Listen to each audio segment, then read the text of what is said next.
Dr Gillois, c'est un enseignant-chercheur à l'Institut à Lyon de Paris. Et en plus de l'enseignement, ils font de l'expertise, donc surtout de l'expertise dans tout le bassin méditerranéen. Merci, Monsieur le Président. Alors, je dirais comme introduction que c'est bien beau de produire des plans-seins, mais lors de leur mise en production, il faudrait les protéger. Il faudrait les protéger de certaines menaces, des menaces qui peuvent être dévastatrices, qui peuvent venir aussi qui peuvent arriver d'autres continents. Donc, ces maladies émergentes des agrumes, comme j'ai dit, elles peuvent être très dévastatrices. Et lorsqu'il y a des dégâts très importants, on a des problèmes de production, qualité et répercussions, bien sûr, socio-économiques. Donc, lorsqu'on parle de maladies émergentes, comme définition, on pourrait définir donc ces maladies émergentes comme des maladies qui sont des infections nouvelles. Dans certains cas, elles sont dévastatrices. Elles sont causées par l'évolution ou la modification d'un agent pathogène existant. Et le caractère nouveau de la maladie se traduit par exemple par un changement d'hôte, de vecteur, de pathogénité ou de souche. Ces maladies émergentes, dans la majeure partie des cas, elles sont localisées loin du bassin méditerranéen. Elles sont localisées dans des zones spécifiques, mais le problème c'est que s'il y a une introduction, dans la majeure partie des cas accidentelle, au niveau de cette zone, on est en train de parler du bassin méditerranéen, donc on parlera aussi de l'Algérie. Donc s'il y a cette introduction au niveau d'un pays quelconque, celle-ci peut être dévastatrice. Je vais parler de 4 maladies. La première, c'est la tristeza. Certains vont me dire, la majeure partie des présents ici connaissent la tristeza. Puis, au cours de ces journées-là, ils en ont entendu parler. Donc, qu'est-ce qu'il y a d'émergent dans cette question-là? On va le voir ensemble. Donc, pour ceux qui n'ont pas d'idée sur la maladie, c'est une maladie à virus qui est causée par un clostridium qui est considérée comme l'une des plus destructrices des agrumes et elle affecte pratiquement toutes les espèces d'agrumes cultivées à l'échelle mondiale.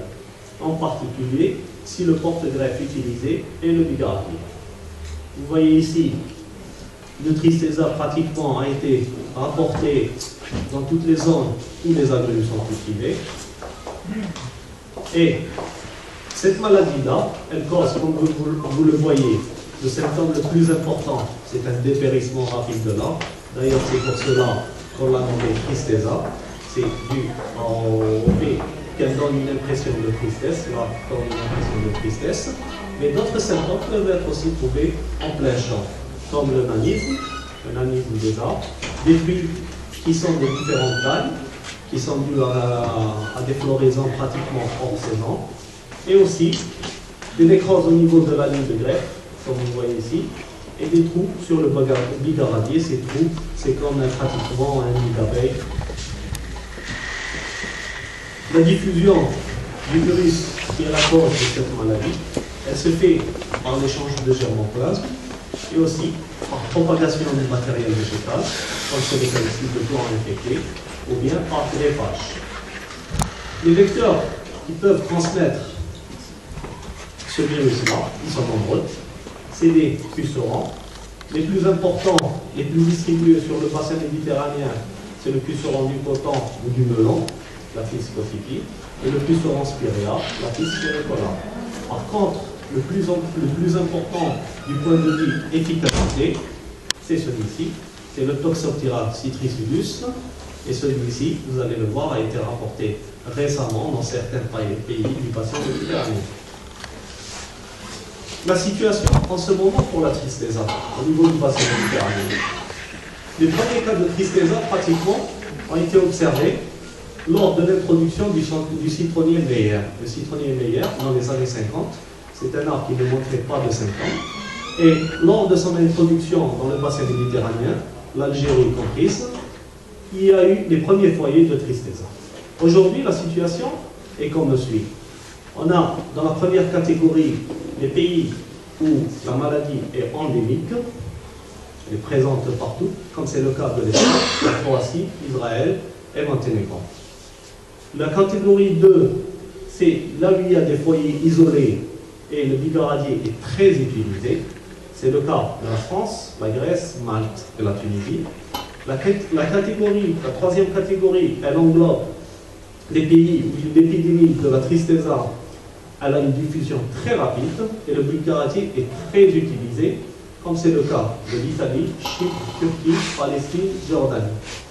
Et la quatrième catégorie, là où il y a l'Algérie, c'est l'épidémie de ce virus, elle a une diffusion assez lente par rapport aux autres pays, et le bigaradier est encore très utilisé dans ces pays qui englobent l'Albanie, l'Égypte, le Liban, la Libye, le Maroc, la Syrie et bien sûr l'Algérie. Maintenant,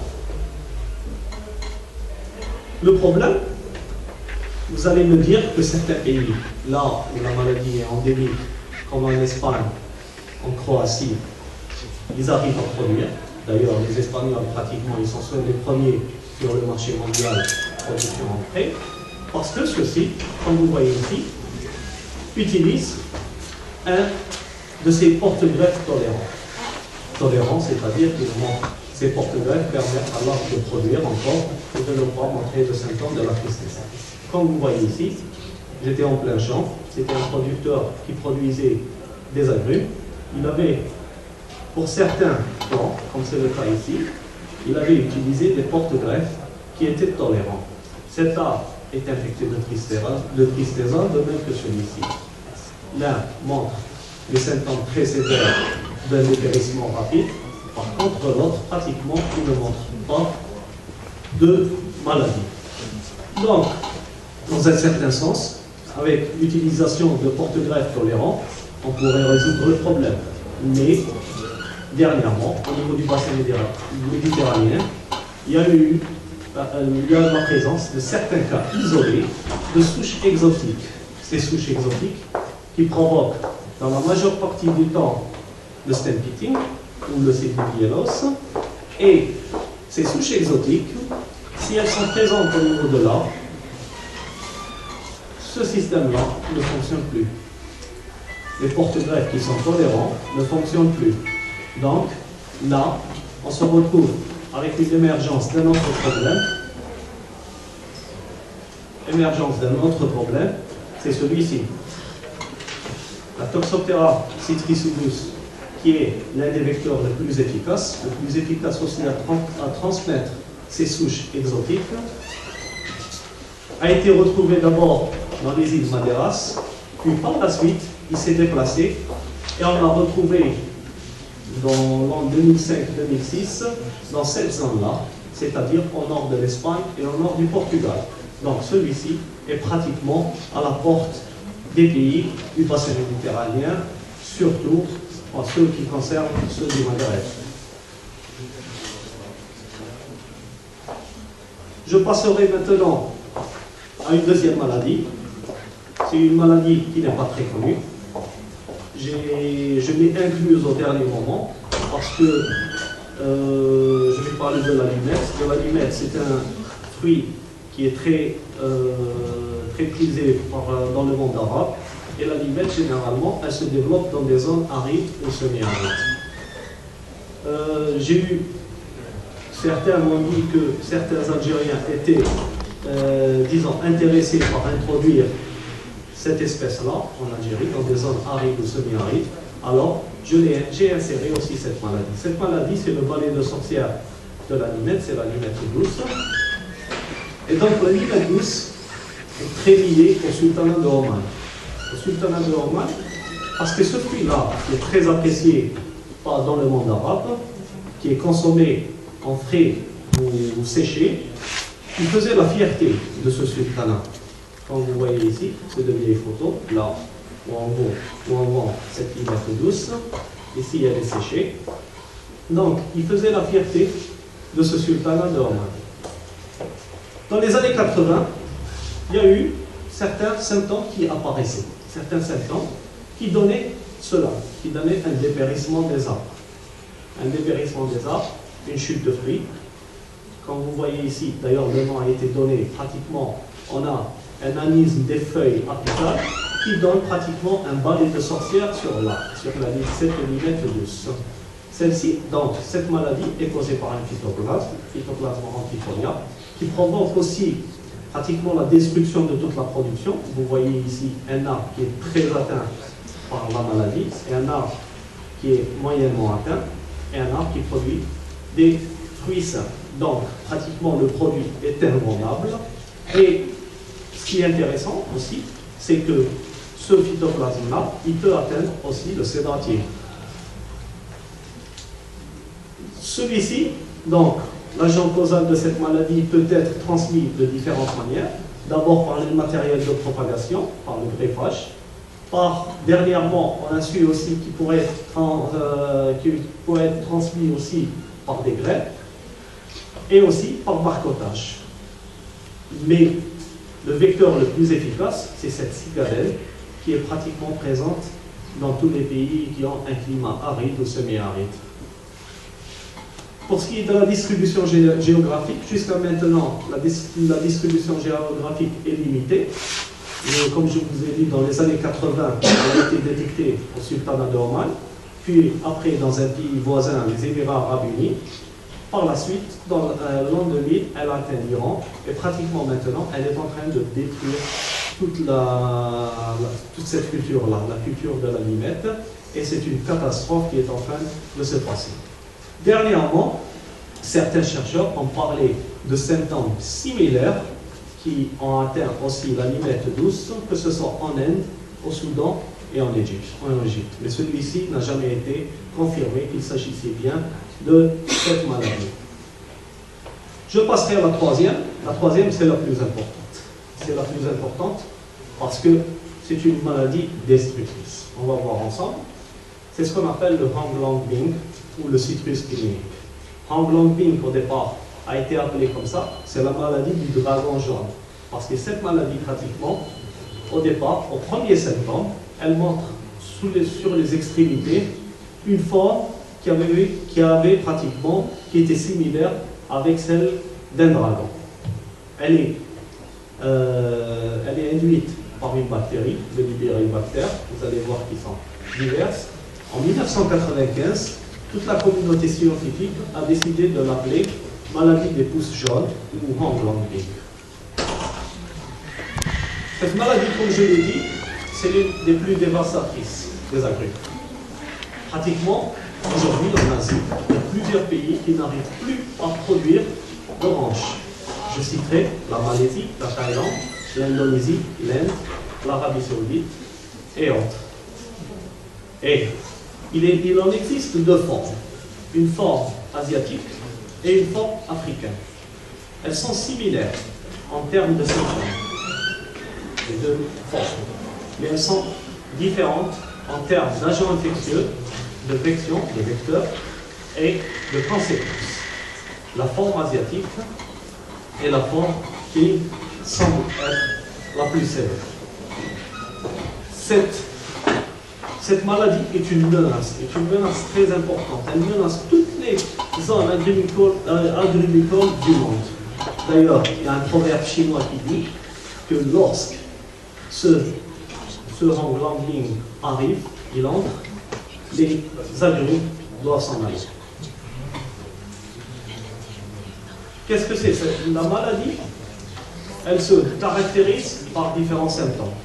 D'abord, je vous ai parlé de ce symptôme de jaunissement au niveau des extrémités. D'ailleurs, elles sont dues à des pousses qui donnent des marbrures qui, par la suite, deviennent complètement jaunes. Et c'est une maladie de qualité. Là est le gros problème. Parce qu'à part le fait qu'il y a une chute très importante de fruits, ces fruits sont pratiquement invendables. Comme vous voyez ici, elles sont aussi de différentes formes et de différentes tailles. Il y a au niveau des fruits un avortement des graines. Et cette caractéristique qui est très importante, il y a une couleur inverse au niveau de la maturation des fruits. Il y a une maturation pratiquement inverse. Donc, c'est une maladie de qualité où les fruits pratiquement sont invendables, d'où cette importance. Maintenant, pour ce qui concerne la sensibilité, il y a certaines espèces qui sont très sensibles, comme les orangers, les pommelons et les petits agrumes. Par contre, il y a certaines autres qui ont des symptômes moins drastiques, comme ceux des agrumes acides, comme la lime, la limette et les citronniers. Les symptômes qu'on a vus auparavant peuvent se retrouver aussi en pépinière ou bien sur des arbres qui sont surgreffés. L'important, c'est que, au contraire de ce qui se passe pour la crise des arbres, il n'y a eu aucun effet de résistance ou de tolérance apporté par tous les porte-greffes connus à ce jour. Et cette bactérie, elle est transmise, à part le fait qu'elle est transmise par greffage, par du matériel de propagation, comme je vous l'ai dit aussi, il y a la possibilité qu'elle soit transmise aussi par des graines. Elle est transmise aussi par deux bacilles-vecteurs. Deux bacilles-vecteurs, le premier, c'est le bacille africain, qui transmet la forme africaine, et le second, c'est le bacille asiatique, qui transmet la forme asiatique. Ce bacille asiatique est facilement reconnaissable en plein champ, parce que lorsqu'il se nourrit sur un arbre, il prend tout le temps cette forme-là, il fait un angle de 45 degrés, pratiquement. Donc c'est un bacille, généralement, lorsqu'on fait un monitorage de ce bacille, on recherche ce bacille et on recherche s'il a cette forme lorsqu'il se nourrit. Les plantes hôtes, elles sont aussi très importantes, elles sont à considérer, parce que la Moulaya paniculata, celle-ci, qui est utilisée comme haie et comme plante ornementale, elle est très utilisée aussi dans le bassin méditerranéen, elle peut être un hôte de cette bactérie. Pour vous donner une idée un petit peu de l'épidémiologie, vous voyez ici que celle-ci, dans les années 2000, les premiers foyers ont été retrouvés au Brésil. Par la suite, celle-ci, avec le mouvement de matériel infecté, elle s'est déplacée dans d'autres zones, en commençant par la Floride en 2005. Et vous voyez un petit peu, elle passe pratiquement à Cuba en 2006. Et regardez combien de pays, combien de places elle a infectées aux États-Unis et combien de pays qui sont de l'Amérique centrale qui ont été infectés ces dernières années.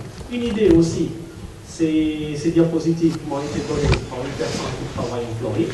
Elle m'a montré un petit peu comment elle a évolué la maladie. Vous voyez un petit peu. Ici, ça a commencé pratiquement sur deux régions différentes, l'infection. Et vous voyez un petit peu, 6 mois après, ce qui s'est passé, 14 mois après, plus 8 mois après, et vous voyez un petit peu, pratiquement 30 aires ont été infectées ici. Aujourd'hui, on se retrouve avec cette situation. Cette situation où nous avons la forme asiatique qui se retrouve pratiquement dans toute la partie asiatique, comme vous voyez ici, et à part l'île de la Réunion, et cette forme asiatique a été aussi retrouvée au Brésil et aussi dans cette partie-là, dans le continent américain. Nous commençons par la Floride. Par contre, la forme africaine, elle se retrouve surtout au niveau du continent africain. Bon, il y a une autre forme qui a été trouvée aussi, c'est une forme américaine qui se retrouve au Brésil, mais celle-ci est localisée au Brésil.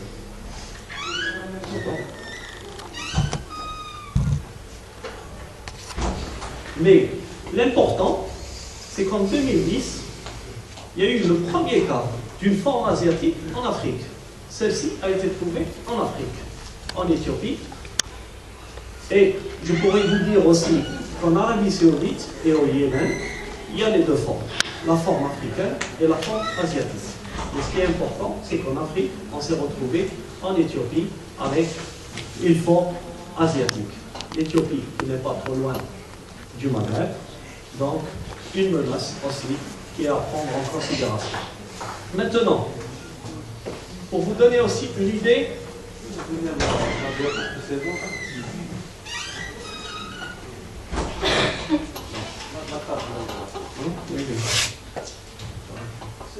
C'est près du Maroc. Oui, je vais en parler. C'est le vecteur. Non, je vais en parler. C'est le vecteur. C'est pas, je vais en parler. Je vais en parler tout à l'heure. C'est pour ça. Je l'ai laissé à bon. Pour ce qui est des conséquences économiques de l'arrivée de cette maladie en Floride, vous voyez un petit peu ces données qui ont été faites dans l'an 2011. Alors, après 6-7 années, le manque à gagner pour la Floride est de 4 milliards pratiquement de dollars. Il y a eu 8300 emplois perdus. Un coût d'entretien moyen du verger d'orange est arrivé en 2008 à 2250 $. Et puis il y a eu ces coûts additionnels à la présence de ce HLP, de cette maladie. D'abord, il y a les traitements insecticides contre le vecteur, où les agriculteurs devaient utiliser pratiquement 700 $ par hectare de traitement. Ça, c'est des coûts additionnels. Le contrôle des vergers, parce qu'un contrôle visuel se faisait, 220 $ par hectare. Donc, on a des coûts additionnels qui arrivent pratiquement à 1000 $ par hectare. Et en plus, avec tous les traitements qui s'utilisaient, on a eu plus de 40% d'impact environnemental. S'il vous plaît, oui. si vous me permettez, en fait, c'est des coûts hectares dus uniquement au HLB ou non, dû à la présence du HLB. Mais c'est 700 $ HLB, pas 700 $ HLB plus autre chose. Non, HLB, parce que c'est des coûts additionnels qu'ils ont dû pratiquement mettre avec l'arrivée du HLB. Une deuxième question, s'il vous plaît. Juste, en fait, du coup, ils arrivent à éradiquer, mais à amoindrir un peu Oui, ils éradiquent, mais... Du coup, ils traitent en fait le ravageur. Oui, ils traitent le ravageur, exactement. Le traitement du ravageur, ils éradiquent les plants infectés, donc c'est des coûts additionnels. Alors, maintenant, je passerai à la quatrième maladie. Certains me diront, on n'est pas avec les agrumes. Ça, c'est l'olivier. Donc, qu'est-ce qui s'est passé? Vous voyez des arbres centenaires. Qu'est-ce qui s'est passé au sud de l'Italie? Tout a commencé il y a un petit peu plus d'une année, avec certains agriculteurs qui disaient qu'on a des problèmes, des dépérissements d'oliviers centenaires. Les oliviers centenaires, il y a eu, à travers des travaux, le premier rapport de la présence d'une bactérie, la Xylella fastidiosa, qui a attaqué les oliviers, comme vous voyez ici. Elle a pris de l'ampleur. On y est pratiquement à 24 000 hectares qui sont infectés par cette bactérie. Cette bactérie a 4 subespèces. La fastidiosa, paucam, multiplex et sand. Pourquoi ce lien? Parce que les agrumes aussi peuvent être atteints par cette bactérie. Il y a une maladie, la marbrure panachée des agrumes, où tous les cultivars de l'oranger doux sont sensibles, ils sont sensibles à la présence de cette bactérie. On a pratiquement, lorsqu'ils sont atteints, on a ces marbrures-là sur l'arbre, bien qu'il y ait une certaine tolérance avec les mandariniers, cédratiers, pamplemoussiers et les porte-greffes. Mais tous les cultivars de l'oranger doux sont sensibles. Et vous voyez l'impact économique qui est causé par cette bactérie lorsque ces agrumes sont atteints. Et cette maladie qu'on appelle le CPC, vous voyez un petit peu ici, c'est un exemple. Pratiquement sur une caisse de ce genre, on a besoin de 550 puits lorsque l'arbre est infecté pour la remplir, parce que par contre, il n'en faut que la moitié pour remplir cette caisse lorsque l'arbre est sain. Vous voyez un petit peu ce désastre-là. Tous ces fruits proviennent d'un plant infecté. Puis, il y a tout un problème parce que, d'abord, les fruits sont très petits, ils sont très durs. Cette maladie s'est retrouvée surtout au Brésil. Et au Brésil, c'est pratiquement les premiers producteurs de jus d'orange. Et donc, la dureté, ça a donné de gros problèmes pour l'industrie du jus au Brésilien. Et ce qui est important aussi, c'est que ces fruits, il y a une détérioration de toutes les caractéristiques organoleptiques de ce fruit. Ce qui est important aussi, que ce soit la subespèce qui attaquait l'olivier ou la subespèce qu'on retrouve sur agrumes, il y a des dizaines et des dizaines de cicadelles qui peuvent être vecteurs de cette bactérie. Et ces cicadelles, certaines d'entre elles sont présentes en Algérie. Vous voyez un petit peu, pour l'instant, cette maladie est limitée au continent américain, surtout le Brésil, l'Argentine, l'Uruguay, le Paraguay, et aussi un petit peu sur l'Amérique centrale. Maintenant, après avoir vu un petit peu ces 4 maladies, on va faire une analyse du risque en Algérie. Quel serait le risque en Algérie? D'abord, on doit se mettre en tête, en cas d'introduction de l'un de ces pathogènes qui est à l'origine de ces maladies, il n'y a aucun moyen curatif jusqu'à présent. Il n'y a que des actions préventives.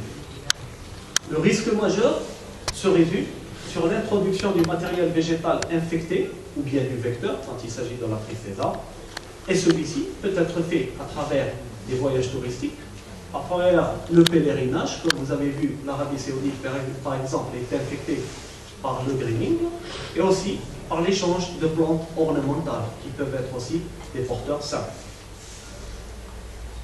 Khaled, scusa, Si. spiega che in Puglia sull'olivo è entrato con un leandro dal Costa Rica. Oui, il est en train de me dire que cette bactérie qui a été retrouvée en Italie, elle est rentrée en Italie à travers l'oléander. L'oléander, c'est l'oreiller. À travers le laurier.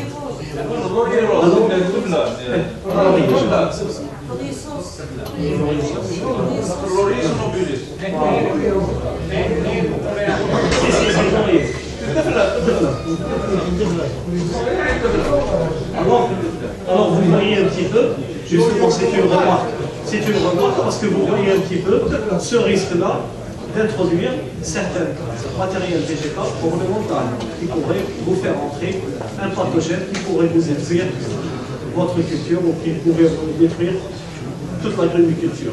Maintenant, je vous ai dit que la forme asiatique du HLB, du Ramblanbi, il y a un risque très important. Le risque très important pour l'Algérie, le fait qu'on est à proximité des zones infectées. D'ailleurs, 2 zones qui sont à prendre en considération. La péninsule arabique, Yémen, l'Arabie Saoudite, etc. L'Iran, qui a été récemment infecté par le Ramblanbi. Et aussi, maintenant, on a cette forme asiatique au niveau de l'Éthiopie. Et en plus, dans tout cela, le vecteur, ce xyle-là, le diaphorine acétique, il résiste aux conditions climatiques extrêmes. Que ce soit un hiver, un hiver avec des températures négatives, ou bien une aridité durant l'été. Donc ces vecteurs résistent à des conditions très drastiques. Par contre, pour ce qui est du risque de la forme africaine, la menace, elle se retrouve surtout en Éthiopie.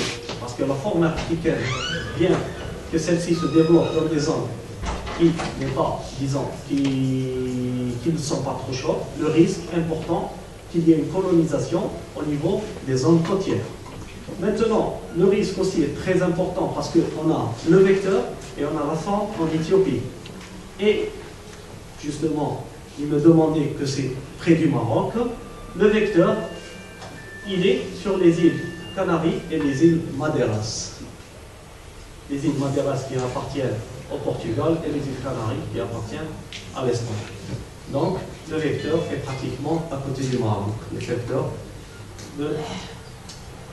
Pour ce qui est des autres, pour la marbrure panachée des agrumes, le balai de sorcière de l'Alimette et le Toxoptera, il y a aussi la proximité des zones infectées, l'Espagne et le Portugal pour la Toxoptera, le sultanat de Oman, les Émirats, l'Iran, l'Égypte pour l'Alimette, et aussi le Brésil qui n'est pas, disons, à proximité de ces pays, de nos pays-là, mais aujourd'hui il y a des échanges très importants. Il n'y a pratiquement plus de longue distance pour les voyages ou pour les voyages de tourisme ou pour d'affaires. Le risque d'introduction majeure, comme je l'ai dit auparavant, c'est les échanges commerciaux et surtout l'introduction clandestine de matériel de propagation, que ce soit de la même culture ou que ce soit même de certaines cultures ornementales, comme je vous l'ai dit tout à l'heure pour l'olivier, à travers, disons, de plantes ornementales, il y a eu l'introduction de cette bactérie. Maintenant, il faut éviter donc l'introduction du pathogène à tout prix, du pathogène ou du vecteur. Il suffit qu'il y ait des mesures de quarantaine très strictes pour l'introduction du matériel de végétal. Ensuite, l'important, c'est de mettre en place un réseau de surveillance des vecteurs ou de maladies, ou de la maladie, par la pose de pièges, par exemple, à insectes dans un réseau de vergers sentinelles, et aussi la prospection visuelle, que ce soit pour les insectes ou certains symptômes qui se retrouvent sur l'arbre. Un autre aspect très important, c'est qu'en cas, tout le monde doit être préparé, c'est en cas de qu'on trouve un premier cas, disons, de quelle maladie que ce soit, il faudrait qu'il y ait une destruction rapide des plants suspects, des plants malades et des plants suspects. Comme ça, il n'y ait pas de propagation de celle-ci. Maintenant, pour ce qui concerne les pépinières, il faudrait qu'ils continuent sur la voie d'essayer de disséminer surtout du matériel végétal sain par la mise de place de structures adéquates, de structures anti-insectes, etc. pour le vecteur, et qu'ils soient contrôlés, qu'il y ait un contrôle régulier de ces pépinières-là. Un autre aspect qui est très important, je crois que c'est la vulgarisation. La vulgarisation qui peut se faire de différentes manières, à travers des spots de radio, de télévision, à travers des posters et à travers des journées comme celle-ci, qui peuvent un petit peu mettre en garde certains agriculteurs, certains pépiniéristes. Donc, c'est un point positif déjà pour ces journées-là. Et autre chose, c'est la mise en place de mesures de formation du personnel. Formation du personnel, moi je ne parlerai pas du chercheur ou du technicien qui ont une certaine formation, mais aussi une formation des agriculteurs et des formations des agents de l'ordre, des douaniers par exemple, des policiers. L'exemple que je vous dirai, moi, lorsqu'on a eu les premiers cas de tristeza, il y a eu dans des conférences comme celle-ci, la présence de certains policiers qui se retrouvaient dans les marchés pour savoir un petit peu de quoi il s'agit, de voir qu'est-ce qu'ils devraient faire. Donc, cet aspect-là, la mise en place de mesures de formation du personnel est très important. Les premiers cas, généralement, les premiers cas de maladie, ils sont signalés par des agriculteurs. Tout le temps, c'est des agriculteurs, s'ils sont en connaissance de ce qui se passe, ils signalent ceci, et il y a toujours des chances de bloquer un petit peu la diffusion de ces maladies qui peuvent être dévastatrices. Autre point très important, il faudrait aussi que le personnel de laboratoire soit déjà instruit à l'utilisation de méthodes innovatives et rapides pour le monitorage et la détection du pathogène ou des vecteurs.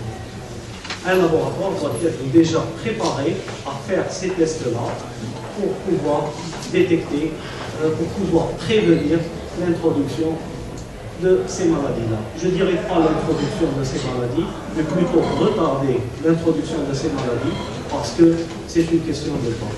Et tout le monde doit être préparé pour combattre ces fléaux. Sur ce, je vous remercie pour votre attention.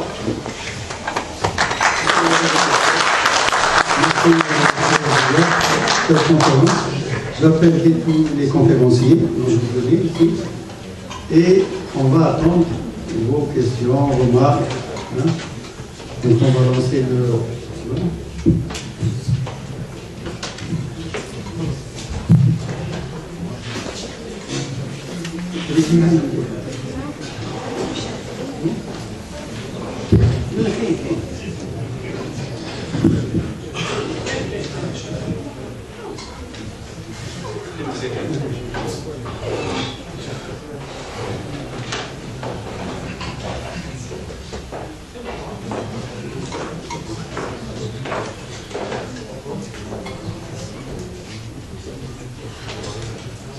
السلام عليكم. Bonjour tout le monde. désolé محمد بديس je suis agronome au sous-traitant des laboratoires. Donc j'ai deux questions, mais avant ces deux questions, j'ai ok, il y a pas de souci.